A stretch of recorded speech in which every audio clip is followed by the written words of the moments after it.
that the most likely primary targets could include churches, synagogues, and members of the Jewish community. Blinking red lights analogy about 9/11, all the lights were blinking red before 9/11. Would you say that there's multiple blinking red lights out there? I see blinking lights everywhere I turn. Welcome to Christian Warrior Training. I'm Keith. I've been warning you. I've been letting you know. And now the FBI director came out today and said that synagogues and churches are going to be targeted because Al-Qaeda and ISIS and all of our Hamas and Hezbollah and all of our old threats are pumping up the world to attack us. We're going to talk about what the FBI director said, which you heard a little bit about what he said, but I also have a bulletin from the FBI that's for law enforcement use only, but I'm still able to get that stuff occasionally, even though I'm retired. I'm going to talk about stuff that bulletin says.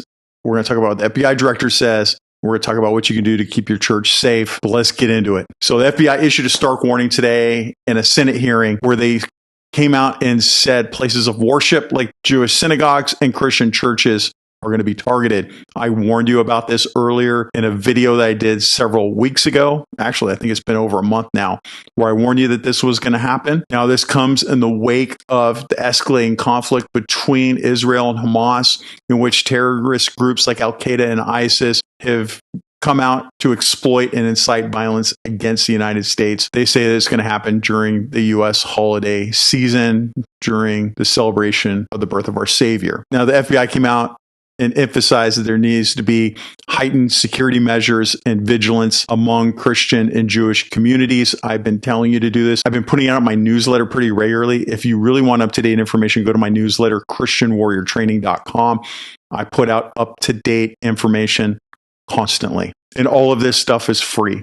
You can also get free training on how to look for terrorist activity at your church if you go to courses.christianwarriortraining.com. I do not charge for anything. If you do want to support me, then do a paid subscription to the newsletter, which is going to be free for you anyways, but it helps me keep the lights on and get this stuff pumped out to you. Now, Christopher Wray, he's the FBI director. I don't have a lot of love for this guy. He's really weaponized the FBI. The Catholics can let you know that one. But if he's coming out and saying that this is the worst threat landscape that he has ever seen, for him to come out and say that publicly, normally people like this are cowards and they don't put a lot of information out. That means that they know that we're going to get hit.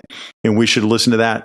We're going to talk about what to do at your church here in a minute. But one of the things that he said, and you heard that in the very beginning of the intro, was when he was asked if a blinking red light is a warning about a terrorist activity. He said everywhere he turns, he sees blinking red lights. Now, when I did my first Hezbollah video, I heard from a number of you from JTTF, which is Joint Terrorism Task Force. I heard from a boatload of you guys that are still working. And I can't get into exactly what they told me, but they said I was spot on and they were upset that more of this information isn't being released. And they told me to keep doing these videos, to keep getting information out to Christians because they're all Christians too, and they want to get this information out. Now, Director Wray highlighted that the threats are not only heightened, but also diverse, coming from different groups and individuals, including the possibility of lone wolves attacks. And we saw that with a recent incident where a 16-year-old in Las Vegas was planning a lone wolf attack in support of ISIS. Now, this kind of incident exemplifies the type of threats that the FBI is currently tracking and trying to preempt. Now, the complexity and multiplicity of these threats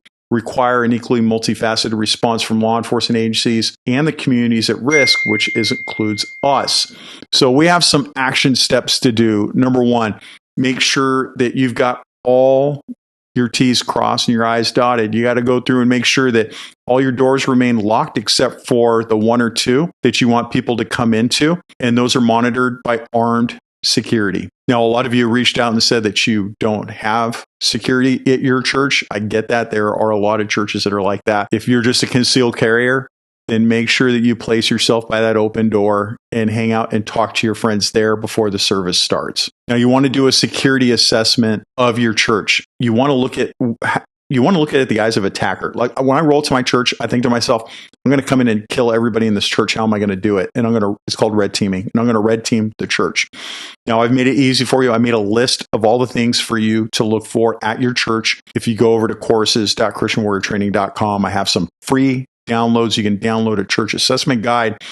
It's just a checklist that's going to go through and help remind you of certain things. That some of it is really simple and clear. I suggest you download that right now and then first thing in the morning, start going through your church. You want to make sure you have training for all your staff. I'm giving you free training. Head over to courses.christianwarriortraining.com. I have training on spotting sleeper cells around your church. I've got training on how to identify armed people. I've got training on use of force. I've got training on everything, and I'm trying to find the time to do more. I will have more training coming out, and then subscribe to that newsletter. Your people will be trained. Super easy. Make sure you reach out to law enforcement. The city that my church is in, we have one cop on duty every day. It's a small city, or a small town, I should say. It's very easy for us to reach out. We have reached out to them and we talk to them all the time. The sheriff of the county does a really good job, and they bring all the Christian churches together so we can all have a big meeting every once in a while, a couple times a year, so we can all talk. But you want to make sure you reach out to law enforcement and talk to them. You should also make sure that you have some kind of physical security measures like surveillance systems, controlled entry points. We have basically like key cards, RF cards that we can hold up to get in. And if somebody ends out having to leave and we don't want that person in the church anymore, we don't have to find a key to get it back, or somebody making a copy. We just disconnect everything. Works out really well. You want those controlled entry points where you got visible security personnel at the door. And when you have large gatherings like coming up on Christmas Eve and Christmas, you want to make sure that you double up as much as you can with that security. And it's important, though, that you want to maintain that welcoming environment. Okay. So when we go back to 1 Peter 5:8, it says, be sober-minded, be watchful. Your adversary, the devil, prowls around like a roaring lion seeking someone to devour. Now, this reminds us to be alert and to be mindful of dangers around us, but not live in fear. Matthew 10:16, Jesus advised, behold, I am sending you out as sheep in the midst of wolves. So be wise as serpents and innocent as doves. Now, this guidance encourages you to balance your openness and trust with wisdom and discernment. Don't close your churches. Keep them open. Just be smart about it. Instead of having every door open 360, make it so people can only come in 1 or 2 doors. They should be able to leave out any door if there's an emergency, but that coming in, we want to restrict that the best we can.